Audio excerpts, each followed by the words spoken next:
Spent some time yesterday with a good friend that's in a tough situation. She's got a bad manager. And she said, John, what can I do to help improve this situation? Now, I know it's not just a problem for her because 75% of people are leaving their jobs because of their manager and not their company. So what are some things that we can do if we have bad managers? Because it's a big problem. The first thing that you can do is focus on trust. Because most good managers understand that trust is their responsibility. Bad managers go the opposite. They think their people are responsible for the trust. So you, if you have a bad manager, have to focus on building a relationship with that bad manager based on trust. And one of the things that you can do is to adapt to their style. This can come in many different shapes and forms. But if they're a hard disciplinarian and rules follower, the last thing that you want to do is go butt heads with them all the time. You have to understand that you might need to be at that meeting 20 minutes early, or you might need to double check every single thing that you do all the time because that's their style. So in order to build trust, first adapt to their style. The second thing that you can do is to make them aware.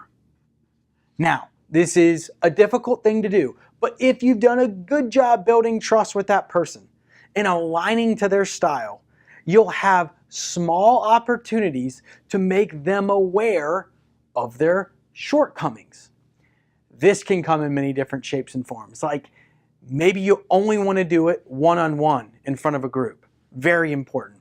You could do it verbally, or you might need to do it through email or text, or maybe through comedy or taking them out to cocktails. There's different ways to do it, but it's very important that at some point you make them aware. And the third thing you can do if you have a bad manager is to go elsewhere. Because if you've built really good trust, you've made them aware and you get ignored, it's time to go elsewhere. Because this career you have is too short to work for a bad manager that's not helping you develop and get to the next level. Now here's the best part about having a bad manager, and you're probably like, the best part? Here's the best part. It's in a circle for a reason. Because the best gift that you have of having a bad manager is that you get to learn. You get to learn from a bad manager about what you don't want to do.